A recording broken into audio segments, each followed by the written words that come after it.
Hi, I'm Gorfu. Let's take a gentle breath and begin. When you listen to the bully's hiss, you miss the bliss from the ice veil's kiss of peace. Gorfu, your child's peace pal. Stu Pitt thought he was the unluckiest kid in Sunnyside uptown. When he carried groceries, he tripped and slipped. Kaboom! When he watered the plants, he lost his grip. Splash! For that day felt like the unluckiest one yet. When Stu leaned in for a drink, the fountain exploded. Splat. Water soaked his shirt and pants. It looked like he'd peed himself. Kids pointed and laughed. Stu tried to smile, but he felt awful. Stu slunk home. His head hung, his shoulders slouched. His clothes were still wet, coldly clinging to him like the bad recording in his brain replaying those kids. Their pointing, their snickering, their laughter echoing over and over again. He couldn't shut it off. And then he was ambushed by a sneak attack of lies hissing inside his head. They think you're a nobody, a joke. You can't get anything right. Don't let them laugh at you. They're the losers. Push back. Don't let them get away with it. When Stu arrived home, his little sister called, "Hey, Stu, come look." "Leave me alone," he barked. But she tugged him into the backyard anyway. And there it was, her wiggly, wobbly, flimsy, floppy fort. "Look," she beamed. "Isn't it cute?" Something inside Stu snapped. "No, it's terrible," he yelled. "You can't do anything right." He kicked a chair. Bam! A leg buckled. The blanket slid. A torn pillow burst, sending a flurry of feathers everywhere as the whole fort crashed down in a heap. His sister's jaw dropped, then came the cry, "Mommy!" Like lightning, Mommy appeared. She scooped up his sister and glared. "Stu Pitt, go to your room. Now." Stu froze. He wanted to say, "I didn't mean to," but instead tears came. He darted away in shame. That night, Stu sat on his bed. The laughter from school still echoed in his head. "Why doesn't anybody care about my feelings?" he thought. "Because you don't deserve to be loved." Stu hugged his knees, trying to block out the voice, but it only grew louder. "You'll never get anything right. You're a clumsy, good-for-nothing dummy." He pressed his palms against his ears. "Stop it," he cried. And that's when he heard it, a soft whoosh just outside his window. Something streaked across the moonlight, turquoise and bright. Stu blinked. The glow hovered outside his window. Then it drifted closer and closer until it floated right into his room. The light gathered itself into a calm blue shimmering creature with a soft light pulsing from its belly and a cone hat resting on its head. "Who are you?" Stu whispered. "I am Gorfu," it said. "Your peace pal from a faraway planet called Ice Dreamland. At your service, to help you quiet the battle inside." "Oh, cool," Stu shrugged, "but I am not fighting anything."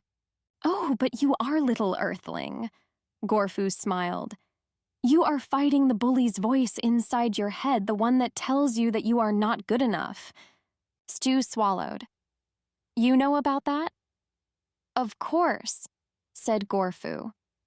"Everyone has a bully's voice inside, and I heard you calling for help. I can show you how to find your peace." "Peace?" Stu asked. "I don't think I have any of that." Gorfu shook his head gently. "That is your bully again, the voice that tries to steal your peace." Stu sighed. "I can't stop it."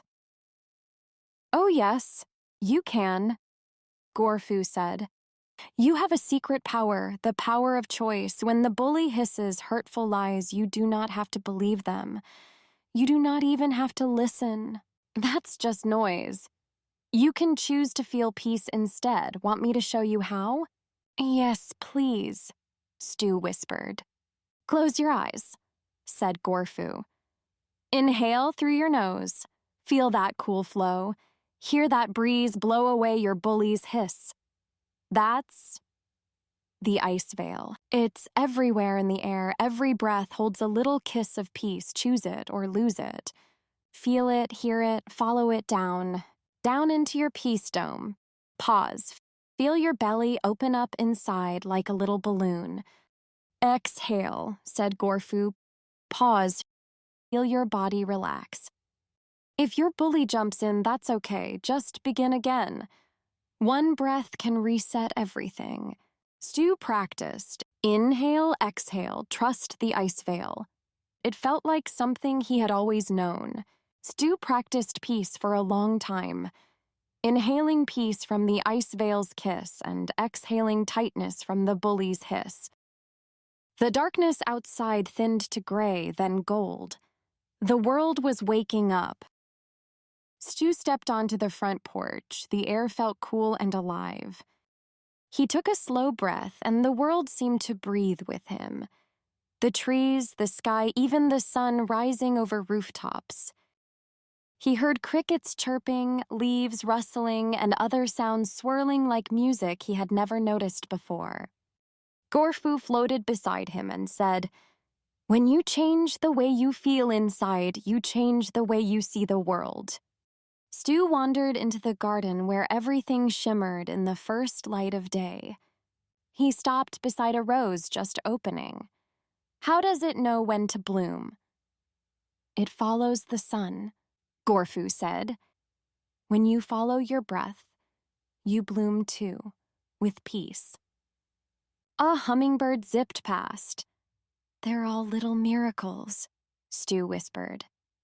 And the same energy that made them. Made you, Gorfu said. Stu's eyes widened. So I'm a miracle too? Gorfu smiled and nodded. Stu wandered into the backyard, enjoying the sweet morning air. Then his smile faded. In the corner of the yard lay his sister's broken fort. Some miracle you are, thoughtless, clumsy, always messing up. Gorfu floated closer.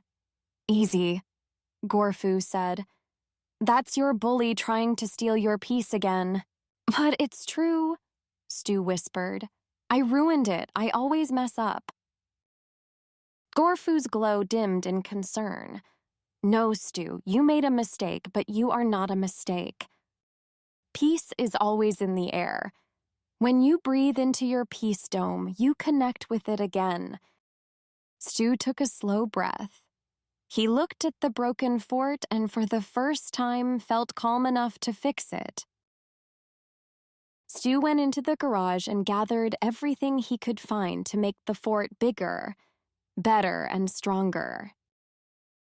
Who are you kidding, kid? Don't waste your time. You're only gonna make a mess again. The lies hit hard, sharp, and hurtful. Stu froze, but then he remembered and chose. Inhale, exhale, trust the ice veil. He felt the cool flow. He heard the breeze blow away the bully's hiss. The ice veil's kiss of peace bloomed inside him. You've got this, Gorfu whispered. And his blue glow slowly disappeared into the invisible ice veil. Whoosh! When the fort was finally finished, his sister wandered out to sea. Wow, it's beautiful. For me? Stu nodded with a small smile. Yeah, he said quietly. I'm sorry. She threw her arms around him. You're the best big brother ever. Mom watched from the doorway, her heart full of love. Stu sat in the yard and watched the sunset. He felt lucky to be alive and smart enough to silence his bully and bloom with peace inside. Stu felt stupendous. Inhale, exhale. Trust the ice veil. Every breath is a priceless gift just for you, because you are loved, and loved, and loved even more. Every day is a good day. Be grateful for it all, the mistakes, the laughter, the lessons, because they brought you here to this moment. Inside you is a unique gift, something only you can share. And when you feel peace, that gift shines even brighter. Bloom with peace, little hero. You never fail when you follow the peace trail. Thank you for listening. Remember, peace is always just a breath away.